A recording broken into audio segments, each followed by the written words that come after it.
Crowdfunding rankings from this past week. My best deals, my best picks, my thoughts behind the scenes, and a little bit of subjective because that's what's always fun. Now, going to be talking about the top 5 that I've got going on with a few notables, if you will. Number 1 from this past week, let's just get straight into it, right? Enos, the big box expansion. I give freaking kudos. This is one of the best deals I have seen on crowdfunding in a long time, because people like me on the board game oracle side of things are looking at it going, okay, what is this? What do I think MSRP cost reduction percentage is actually going to end up on the side of things? Let me factor in the shipping and all of that going into this. And so for them to say, okay, you want the big box getting the core game, the Seasons of Enos expansion, and the Nemad expansion, right? The core box alone goes for about $60 at retail. Getting this for $74 when they have the expansion alone right now marketed for $32 without like the box side of things. That's insane value even before you end up doing the shipping, which at this point, it doesn't even really matter that the shipping is going to be $25. So $100 for all of this is a good deal.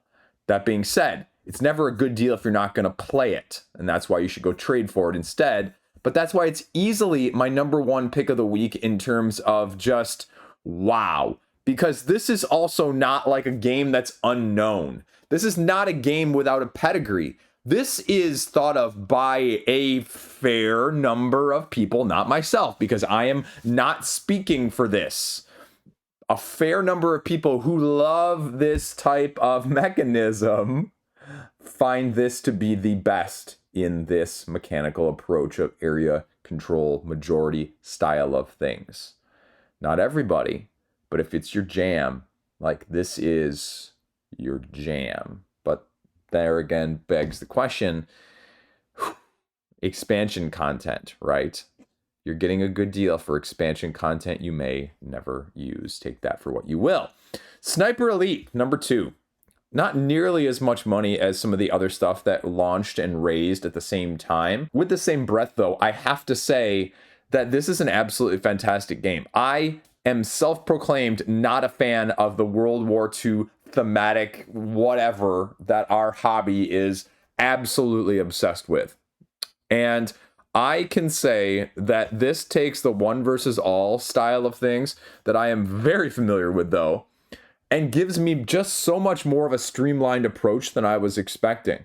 Because whenever I read those one versus all rules, it's like, okay, here is the slog. Person owning the game has to be the one because of just the overhead and the rules dynamic and just all of those things. Oh, the line of sight is crazy. The terrain is all over the place. You're having to learn minutia because nobody uses the same adjacency rules. Nobody uses the same height rules, and all of it just gets washed very nicely and streamlined done. Again, do you need the expansion content?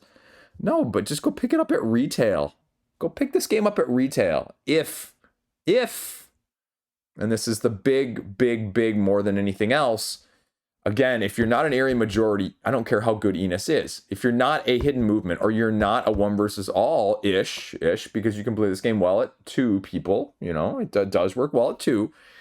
It's not going to change your mind either, right? Although, granted, if anything was going to, these are probably 2 of the preeminent games to change your mind from a mechanistic approach if you weren't a fan in the first place. So just putting that out there.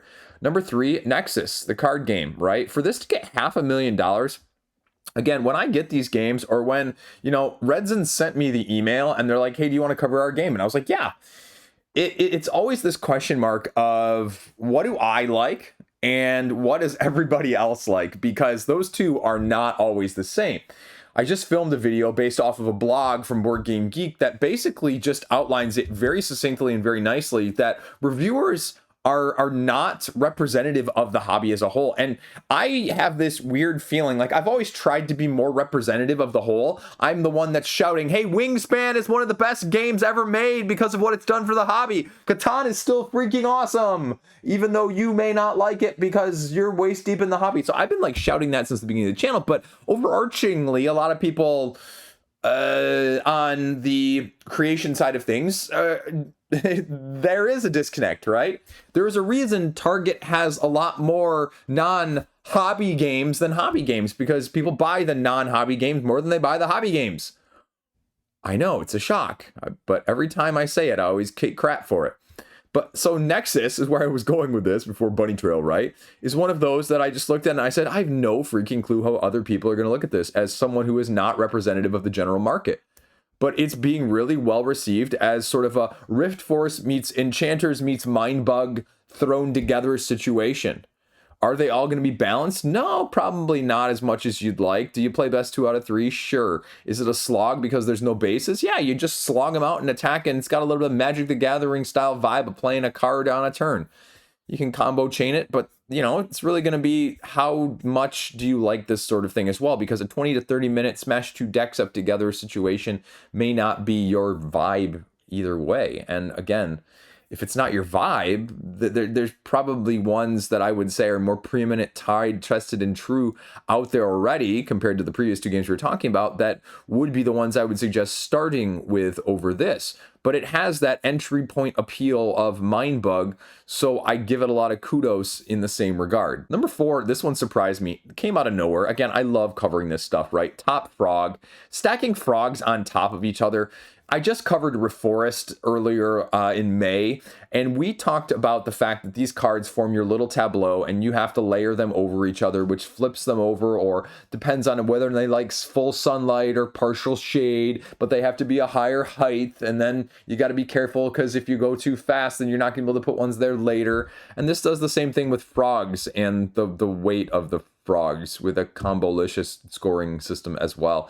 24 unique frogs, so it's probably not as creatively unique and asymmetric as Reforest in that way, but it's a nice surprise for a relatively cheap-ish edition, 30, 35 bucks, depending on if you like this sort of thing, but it gets you a little mini expansion too. And it's one of those where, yeah, you don't buy it because it's cheap, but you buy it because this is the type of game that you prefer in the first place, as a little bit of a set collection with some action programming and almost worker placement vibe as your frog literally hops from card to card and tries to catch them. So kind of works cool thematically too. Then last up, I have to highlight this again as I don't know what to make of this. Battle Monsters Godzilla Kong. We're going halvesies on this one because I looked at this and I said, okay, this had like almost $400,000 within 24 to 48 hours of launching.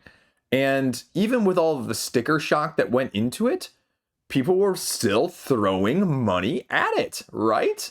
Goes to show, people moan, complain, grab your pitchforks and their torches, and then with the other hand that's free, because they have 3 hands, right? Pitchfork, torch, and computer. They are same-wise still backing it, which is just mind-boggling. But again, that goes to show that the squeaky wheel is the one that are typing all the comments in the forum sections everywhere to let everyone know how unhappy they always are. But that being said, it hasn't really gained a lot of traction even at the end of the campaign here, because at the time of me filming this, since that $400,000 hot streak of the first 48-ish hours, it's only gotten about another 125, so it's sitting at about 5.25 at the time of me filming that, which is really good. But at the same time, it's also, I would make the argument, underachieving in some ways. And it makes me wonder a little bit of the first Thunder Road Vendetta, in the sense that people weren't really pleased with how the product was presented and what was offered, and then they came back around and they killed it gangbusters.